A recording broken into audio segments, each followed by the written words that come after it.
When a young man is up late playing video games, he thinks the only thing he has to worry about is getting spawn camped.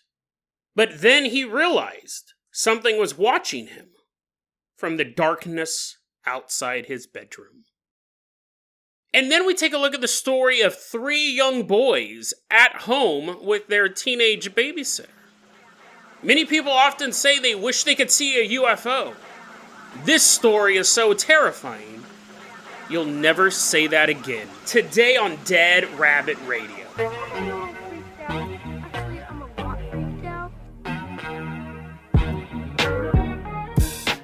Hey everyone, welcome back to another episode of Dead Rabbit Radio. I'm your host, Jason Carpenter. I'm having a great day. I hope you guys are having a great day too. I hope you guys are having tons of fun doing whatever you're doing. This is the last episode of this chunk. It's not the end of the season. The next 2 weeks are going to be classic episodes. I picked some really good ones, a lot of behind-the-scenes stuff. And then there's going to be a week of no episodes. I'm actually going to be physically gone on vacation. I won't be home. But I'm bringing a microphone in case there's some breaking news. We have to do any sort of podcasting stuff. But we will be back the first week of September, last week of August, somewhere around there. I'm still trying to figure everything out. It's been a whirlwind past couple weeks just trying to get these episodes together, but someone who's never a whirlwind, someone who's a light, gentle breeze, hopefully, blowing in, is that a thing people are called? Is that a compliment? I think it is. Blowing into Dead Rabbit Command. Everyone give it up for our newest Patreon supporter, Meredith Riddle. Woo, yeah, come on in, Meredith. She's like made of smoke and clouds and stuff like that. She's like, what? No, I'm a normal carbon-based human. Why now am I a wisp of air since you just needed that weird segue? Meredith, you're going to be our captain, our pilot this episode. If you guys can't support the Patreon, I totally get it. Just help spread the word about the show. That really, really helps out a lot. Now, Meredith, you lucked out. This is a pretty creepy episode. I'm assuming you like creepy stuff if you listen to this podcast. Meredith, we're going to toss you the keys to the Jason Jalopy. Let's get it out of the garage. We're driving all the way out from Dead Rabbit Command to some dude's house. They didn't give us a location. It's an anonymous story, but we're going to some dude's house. You know what's interesting? It's such a small world. These stories could be taking place somewhere around me. I don't know if I've ever announced on the show. I don't know if I've ever announced this. We've talked about it on the Patreon Discord. I've talked it with listeners in real life. Hans Wormhat, the very famous Hans Wormhat, longtime friend of the show. He wouldn't describe it as that. I doubt that he likes the show if he knows about it. Hans Wormhat lives in Oregon. And I live in Oregon. So who knows? We might have passed each other's paths at one point. He may be my boss for all I know. I should walk up to my boss and be like, hey man, how do you feel about monkeys? And see what he says. Small world though, isn't it? Hans Wormhat and Jason Carpenter. I almost don't even feel like I'm in the same category as him, right? Hans Wormhat is an icon. I would not consider myself on the level like of the stature of Hans Wormhat. This show could become the next Joe Rogan podcast. It could have 10 million listeners a day, and I'd still be like, but I'm no Hans Wormhat. He's an icon, you know what I mean? So not that I agree with stuff he says, because I'll be honest with you, this isn't a Hans Wormhat segment. I'm talking about this just randomly, but for people who this is their first episode, who's Hans Wormhat? Hans Wormhat doesn't believe monkeys exist, believes that space doesn't exist. The space believes that the color orange is satanic. Those are like the fun stuff that I talk about. He also has these other conspiracy theories that I'm shocked he hasn't been kicked off YouTube. It's one thing to say monkey. I guess this has become a Hans Wormhat thing. I hope this isn't one of those rant episodes. Hans Wormhat. Monkeys don't exist, fine. That's a funny conspiracy theory. He believes that every monkey you've ever seen is animated. not like a little Magilla Gorilla guy, but like a drawing or animatronics or a puppet. Monkeys don't exist, gorillas don't exist. It's an evil plot to make humans believe in evolution, which is satanic. See, that's why they faked the monkeys in the first place. Monkeys don't exist. He also believes, I remember this was so weird, I was like, oh, I can't cover that on my show, bro. He doesn't believe that the slave trade existed in the United States. I'm like, what are you talking about, dude? And has this whole video. I'll risk my YouTube channel by putting it in the show notes. If it's still up, right? The video could have gotten taken down. I don't even know what I'm talking about. This is just off the top of my head. Hans Wormhat doesn't believe there are any slaves in America. 0. And he goes, here's his proof. He would show like drawings of boats. And he goes, look at how many people they stored on these boats. Like, that's inhumane. You can never in any way, shape, or form put a bunch of people on a boat like that. And, have them not like, have not like half of them die. Yeah, dude, that was like what made it so horrible, was the fact that it was completely inhumane. They treated the slaves like they were like barrels of water, right? They just stored as many as they could on. You knew you were going to lose 15% of them coming over. Yeah, dude, that's the point. That's why people don't like slavery. It's inhumane. He doesn't believe that the American slave trade ever existed, which I'm very curious because he's very religious. I wonder if he thinks that the Egyptians had slaves, like they enslaved the Israelites. He hasn't done a video on that. Yeah, but he believes that there was no slaves in America. 0. Oh, that's so weird. That's like absolutely bizarre. I wonder what would happen if he got a hold of the World War II never existed. We covered that on a podcast a long time ago. World War II never happened. It was all crisis actors. Your grandpa was in on it. I had a bunch of relatives who fought in World War II. They're all in on it. It was all a stage show. World War II never existed. Slave trade never existed. Just for the censors out there, I'm not saying that. Hans Wormhat, though, lives in Oregon. That was the whole point of that. It went all the way from Hans Wormhat lives in the same state as I do to possibly nuking my YouTube channel. Absolutely bizarre. I do love conspiracy theories. So when you meet people who genuinely believe in them, it's just so fascinating. I used to. I talked about that on the show. I never believed that World War II never happened. I never believed that monkeys don't exist. But I've believed in, other big conspiracy theories. Meredith, let's go ahead and get this episode actually started. We're pulling up to this young dude's house. He goes by the online name Tis Me Flo. We're going to go ahead and call him Terry. Terry, 16-year-old boy, has a habit of staying up late playing video games. Living the dream, right? Isn't that awesome? You're running around, you're playing some Team Fortress 2, you're playing some Killing Floor, dun-dun-dun-dun-dun-dun-dun, killing them clots, blowing them up, maybe a little Battlefield, maybe a couple Call of Duty, I don't know. This guy could have been super lame. He might have been playing Farming Simulator all day long. Sorry to insult all you farmers out there, both real and simulated. He'd stay up late and he'd be playing these video games, and of course, he'd get too loud. And his mom would come in, Terry, what are you doing? Why are you yelling so loud? Mom, you won't believe it. We just capped the point for the 3rd time in a row. I don't care. That was a rhetorical question, Terry. You can't be loud. It's late at night. Quit yelling. Okay, Ma. Well, we're going to cap it one more time, guys, before I go to bed. This happened a couple times. It's happened to all of us, right? Mom, spoiling our fun. Well, one night, same setup, right? He's up late. The entire house is pitch black. And his room is only illuminated by his monitor. Oh, yeah, took him out. Shot him in the stomach. Go us. And while he's playing this video game, he has his bedroom door open about 6 inches. Right? There's about a 6-inch gap between the door and the door frame. But it must have just been airflow. No wonder why this guy gets yelled at for being loud. Shut your door, bro. He has his door open about 6 inches. It must have just been for airflow or something like that, because the entire house was pitch black. He goes, when you turned and you looked out my door, you would just see the darkness of the hallway, right? Yeah, come on, guys. One more round for victory. He sounds like the most annoying guy to play with, honestly. Everyone's like, oh, man. He's playing his game, and he sees out of the corner of his eye his mom staring at him from that hallway. Like, her face is wedged in between the gap of the door frame and the door. So you have that 6-inch gap, and he sees out of the corner of his eye his mom staring at him. But not just staring at him. He said her face was locked in a scream. Now, he has his headphones on. Of course, you're going to have to be a lot louder than the game. So he's used to her screaming. But when he sees out of the corner of his eye, he sees his mom yelling at him.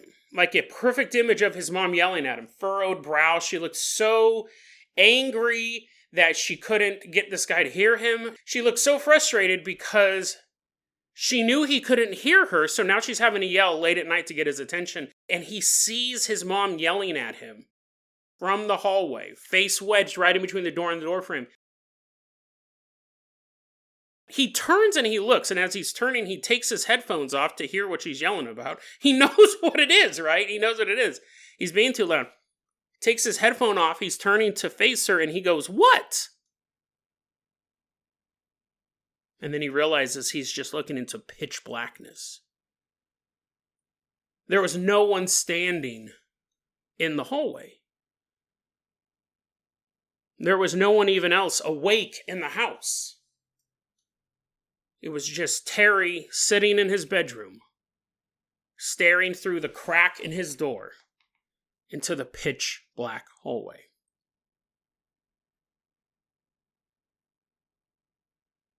Now, you could argue that it was his imagination, right? He's up late. He's seen his mom yell a lot of times.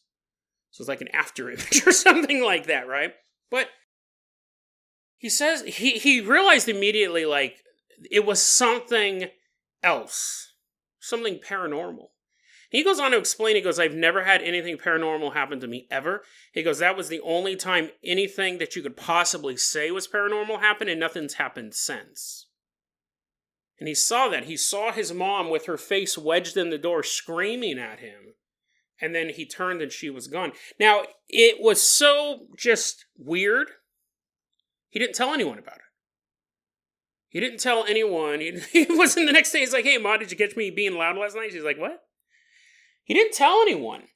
And eventually his sister, who lived with him, she moved away. She went to college. And he goes, "I never really liked my sister's room. I always felt kind of unsettled by it. And after she left to college," he goes, "I always kept her bedroom door shut.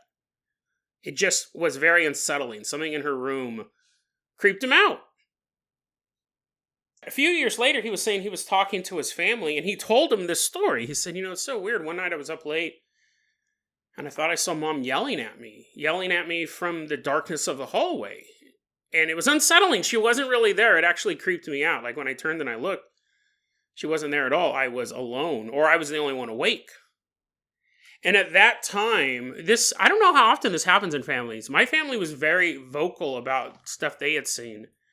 At that time, his mom and his sister said, "Yeah, we've had some paranormal encounters as well. Some weird stuff has happened in this house before." He doesn't go into detail about what they saw, but that's interesting, right? It's an interesting thing. So we talk about this as a ghost researcher. You want to have multiple witnesses, and you want to have multiple witnesses that aren't interfering with each other's perceptions. If you have 3 people living in a house, and they're all experiencing the same thing, and each morning they're like, "Oh, dude, you won't believe it. I woke up last night and I heard phantom footsteps down the hallway." The other 2 people, I can almost guarantee, will hear phantom footsteps. Even if it's just the wind, even if it's just the creaking of the old house. We covered a story recently where a mom was hearing her voice called in the house. She heard someone going, whatever her name was, Louise or whatever. "Louise," and it was her. It wasn't like Jacob Marley floating around. It wasn't that exaggerated, but she said it was the sound of my name being called, and there was a tone of desperation to it. She never told her kids about it. She was trying to shield her. I'll put that episode in the show notes. It was a good one. She was trying to shield her kids from the haunting. And then one day she hears, like years later, she hears her son talking to his friend, and the son goes, "This place is really creepy. You want to hear something weird? Sometimes I hear my name being called when I'm the only one alone." So that's a verifiable haunting at that point. The mother never told her son what was going on, and she didn't know. She just happened to overhear that. The son never told the mom what was going on. So in this type of situation where you have 3 people, and they weren't telling the 16-year-old, who probably knew it was a big old scaredy cat. They didn't want to scare him out of the house. But they were experiencing paranormal. Now, what does that mean? Is that phantom noises? Is that stuff flying off the shelves? Is it full body apparitions? We don't know, but it was definitely something that the mother and the sister individually thought was weird. Something was going on in this house. I read that story like literally last night before I'm recording this episode, and it's just creepy, right? A vengeful spirit, that's a trope. Something screaming at you from the darkness, but the fact that it took the form of his mom adds a level of terror to it. And what if it was trying to lure him out into the hallway? Or what if he turned around when it was looking at him, and had he not turned around, had he not caught it out of the corner of his eye, that it would have creeped closer into the bedroom? So for all you gamers out there, Dead Rabbit Radio recommends leaving on all the lights in the house. Make it shine as bright as Rockefeller Square's Christmas tree. Ghosts have a hard time sneaking up on you in the light. It's not impossible, but it's a little bit harder. Your electric bill's super high, but you're like, but at least I'm not getting attacked by a ghost that looks like my mama. Meredith Riddle, let's go ahead and toss you the keys of the Carboner Copter. We're saying goodbye to our gamer friends. We're going to fly all the way out to Canada. It's October 7th, 1979, and we're in Wabasca. That's a town in Alberta, Canada. Maybe a township, maybe a shire, I don't know. Other countries have weird names for their localities. Wabasca.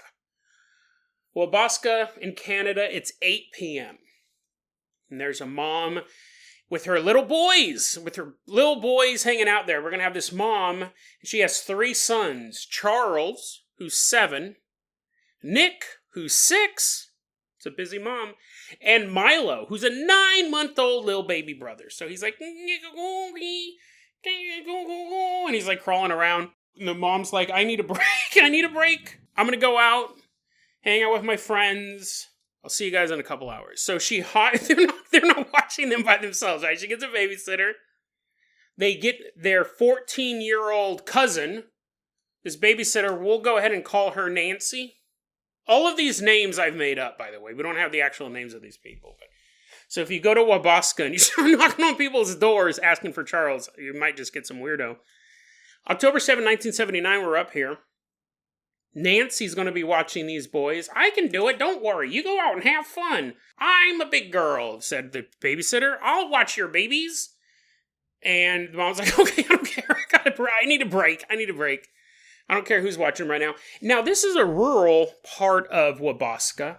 They're all living in a trailer on their grandma's piece of property. So the grandma has a big piece of property. It's near this lake in the area. And you have this trailer where the boys are hanging out, and the babysitter's there, and the mom's like, see you later. They're on the grandma's property, and so even if something went really south, right, they could just run across the field, get grandma, and luckily, their aunt is a nurse. Actually, now that I think about it, why didn't you get grandma or the nurse to watch these kids, or whatever? The mom leaves. The mom goes to do what she needs to do. You have these 3 boys, Charles, Nick, and Milo, being watched over by this babysitter. And the mom said, I'll be back around 10:30. So it's only going to be a couple hours that they're by themselves, or with a babysitter, with a teenage babysitter. And Charles is our narrator in this story. He's the one who posted this to UFO reporting groups. He said, we're sitting in the trailer, and I remember clearly it's nighttime, right? It's dark outside. And Milo is in his little walker. Me and Nick are just kind of hanging out. Nancy's doing whatever she's doing. He goes, I start to notice that there are these multicolored lights shining into the trailer. He goes, I'm sitting there and I start to see these lights get projected into, like, on the walls of the trailer. So he's looking around his house, right? They're all living in this trailer. And he sees these lights just appearing on the wall around him. He's like, what in the world is going on? So he gets up and he starts walking over to the window to look outside to see what could be projecting this light show. And he says that he begins to hear a, quote, high-low noise.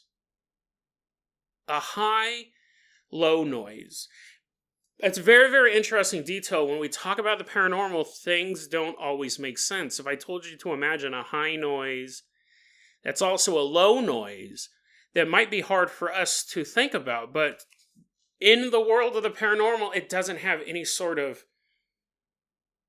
physical, real, when I say physical, like physic properties, like it doesn't necessarily follow the rules of the universe. It's a high noise and a low noise at the same time, and it's getting, whatever this is, it's not going from high to low or low to high. The high-low noise is getting louder and louder and louder, and Charles is starting to almost be stunned by this noise. It's starting to have physiological effects. And Charles goes, I looked out that window and I realized that I could no longer see any stars in the sky. This noise is deafening him. At this point, Nick is also reacting to this. The babysitter is like, what in the world is going on? Where is that coming from? And Milo starts crying. Little baby Milo in his walker. Truly the most helpless in the story, right? Everyone else is mobile. Everyone else can hold up the weight of their own neck. Everyone else can move or hide, but Milo is just in his walker. And you now have this trailer that's not only filled with the sound of this high-low noise that's becoming increasingly louder, it's filled with the sounds of kids screaming. Charles realizes the reason why he can't see any stars is there is something blocking the night sky. He said there is this massive circular craft hovering only 100 feet off the ground. He said it was just right above like the tree line. He said it was above the trees, it was above the trailer, but that was just like the rim of it. Most of it was just covering this patch of field. They were on the outskirts of this massive rim, and he could see this. And he said you could see the lights that were bombarding them were on the sides of the UFO. It almost like ran the circumference of the UFO on the side, and that's where these multicolored lights were coming from. The trailer that they're in right now begins to shake. These trailers are not built to weather even earthly events like tornadoes or hurricanes. And right now, as this UFO is hovering overhead, it's not moving, it's just there, the trailer begins to violently shake. The noise is so loud now. Charles has his ears completely cupped. He's putting his head into a pillow. He still can't block the noise. It's a sonic attack. Everyone's screaming. Everyone's crying. The trailer's shaking. The lights are blinding. The noise is still getting louder and louder and louder. And then, a noise above all is the scream of Nancy when she yells out, "Where's Milo?" Charles turns and looks at the walker that Milo was in. He's gone.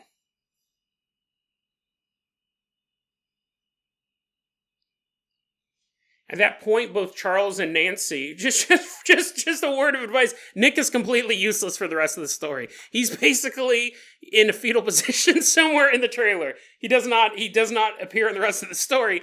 Charles and Nancy look, and they both see that the door to the trailer is swung wide open, and standing in the middle of that field, directly underneath the bottom of this massive craft, is Milo.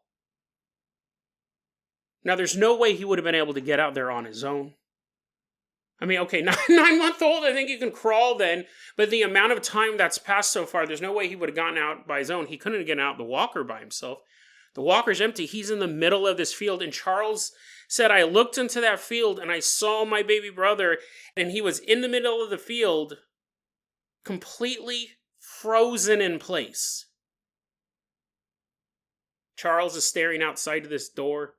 The night sky completely dark. The only light coming from this UFO. And there in the middle of the field, directly underneath this vehicle, is a little baby just frozen in place.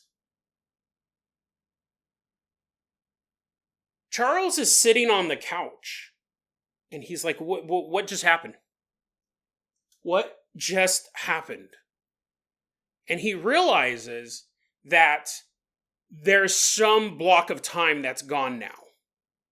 He remembers standing at the door staring at, and the next thing he knew, he was sitting on the couch. Nick is still in the fetal position on the ground screaming.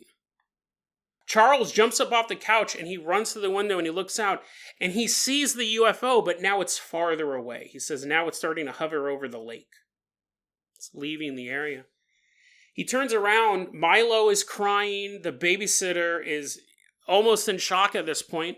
And Mom walks in. And Charles, his immediate thought was she must have seen what happened. She had just left not too long ago. This giant vehicle showed up. This had to be visible from pretty much anywhere in Wabasca. He turns to his mom, and his mom is furious as she's coming in the door. And she goes, "What is going on? Why is Milo screaming? Why is Nick in the fetal position? What is going on?" And the babysitter doesn't have words for it. Neither does Charles. Charles quickly realizes the mom did not come back because she saw the UFO. The mom walked into the trailer because it was 10:30 p.m. Now remember, this story started at 8 p.m. The UFO showed up at 8 p.m. And Charles, he didn't know. He goes, later on in life, I heard about a thing called lost time in relation to UFOs. He goes, I did not even know. For a long time, I didn't know what that meant. He goes, the event started, it was maybe like a couple minutes, and then I'm sitting on the couch and it's 10:30 p.m. I had no way to figure out that was a real phenomenon or what.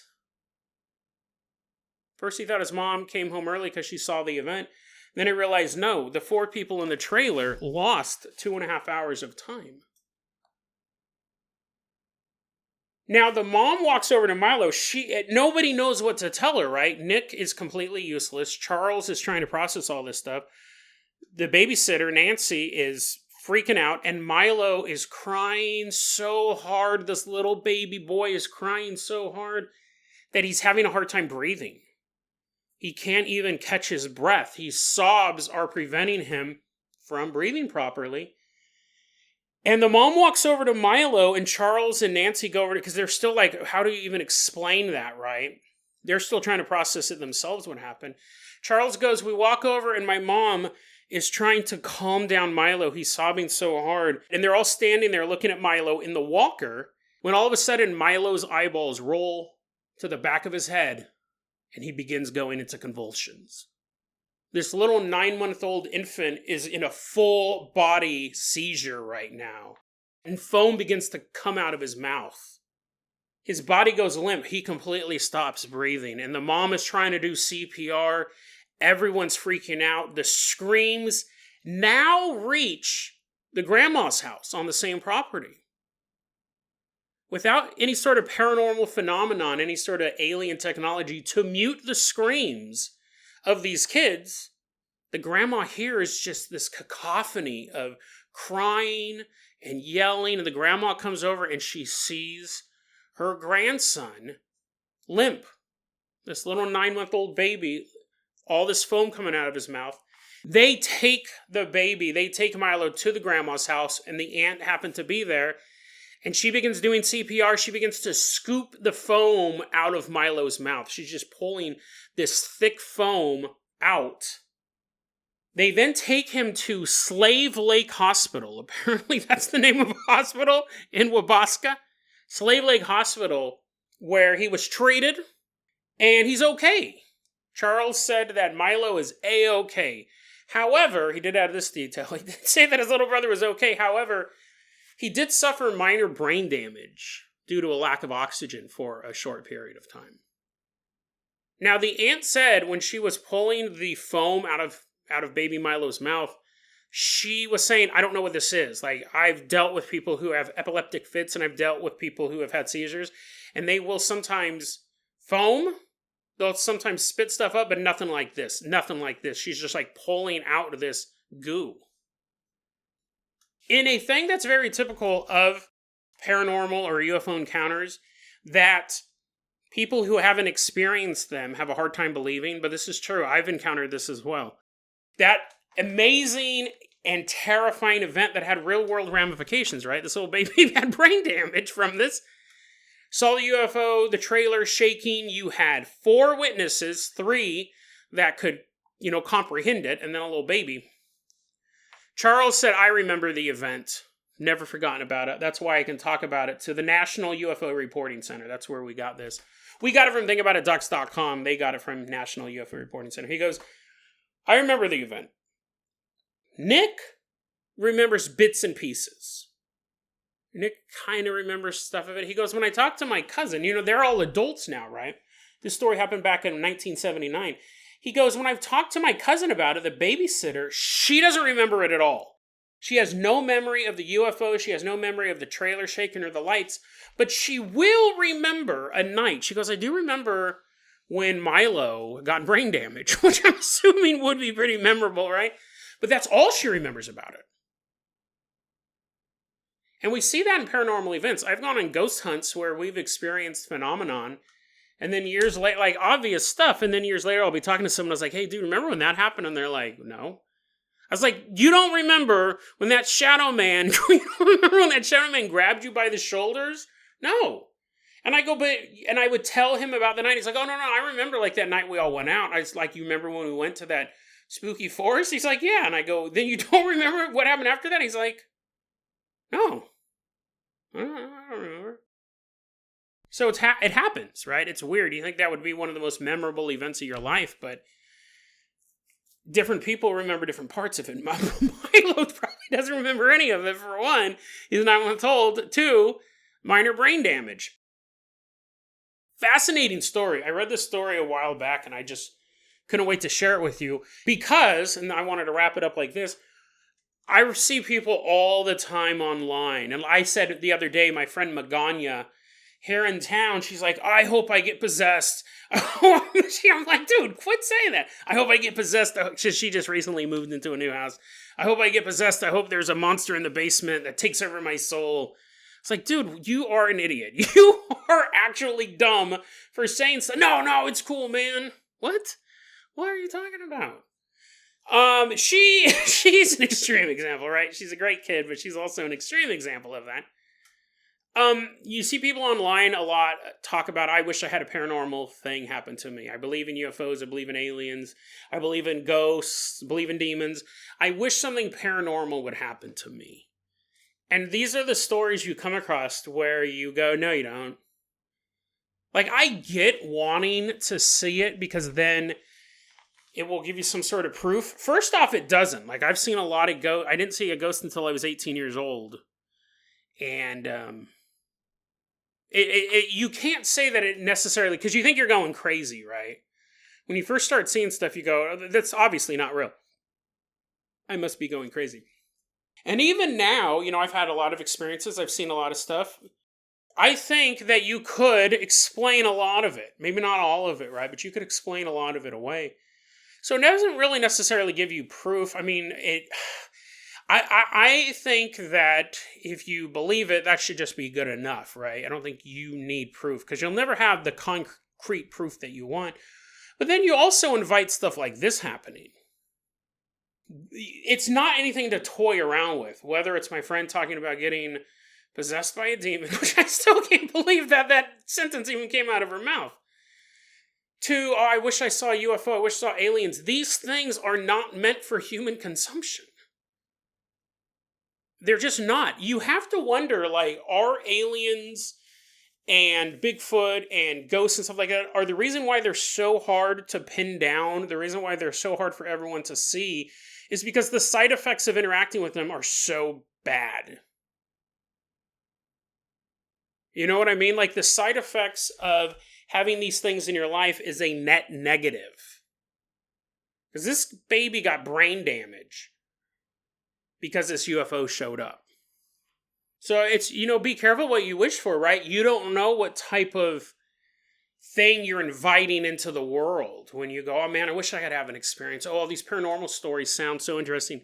Best case scenario, you see a light in the sky moving away that you go, whoa, no human craft could move like that. Nowadays with drones, that's almost, you basically got to shake hands with an alien, right? I see lights in the sky every so while. I won't say all the time, but I see lights in the sky making weird moves. Yeah, it's probably a drone, right? But that's the best case scenario. You see a light in the sky you can't explain. Stephen Greer's dropping flares from an airplane type of scenario, right? You're like, oh, that's unusual. Now I have proof that there are lights in the sky that I can't explain. The worst case scenario is you see something like this, right? Or not, I mean, who wouldn't, seeing something like this would be cool. The baby brain damage is the thing you don't want. When you interact with these things, when you invite them into your life, we have no idea of the short or long-term consequences of these type of paranormal encounters. I would argue that ghosts are pretty benign, but they're also super spooky. How many people, they say what most accidents happen in the house. This is my conspiracy theory I just came up with. This just popped in my head. This is how my brain works. And we'll end it like this. This is a good insight into the mind of Jason Carpenter. I literally just thought of this. How they say most accidents happen at home? And the deadliest place is in your bathroom. What if, you could say, 50 to 70% of all bathroom fatalities are because you got scared by a ghost? You're in your house and you're taking a bath, and then it's a nice relaxing bath, and then you go, man, that sure was nice, and then you stand up, the ghost just goes, boom, and you slip and fall. And we would never know. And maybe you slipped and fall, but you just broke your ankle. You're like, good thing I didn't die. And then the ghost starts kicking you a couple times in the head. It's like, I want a new friend. And it kills you. That is obviously a not well fleshed out thought. I don't know how it plays into the previous 40 minutes of the episode that I've recorded. But I'll wrap it up like this. We just don't know that's what I was talking about. We don't know what the long-term or short-term effects are of having this paranormal. This baby got brain damage because a UFO showed up. So think about that. The next time you're sitting at home and you go, you know what? I think UFOs are pretty cool. I would like to see one day. You selfish jerk. The next time you have that thought, I want you to imagine a baby with brain damage, minor brain damage. Don't get too creepy, right? But the next time you wistfully think of wanting to have a paranormal activity, remember the story of baby Milo. These things may be fun to look at, but only if you're not a baby. DeadRabbitRadio@gmail.com is going to be our email address. You can also hit us up at Facebook.com/DeadRabbitRadio. TikTok is @DeadRabbitRadio. Dead Rabbit Radio is the daily paranormal conspiracy. What a way to end an episode. I was second guessing myself. I was like, what?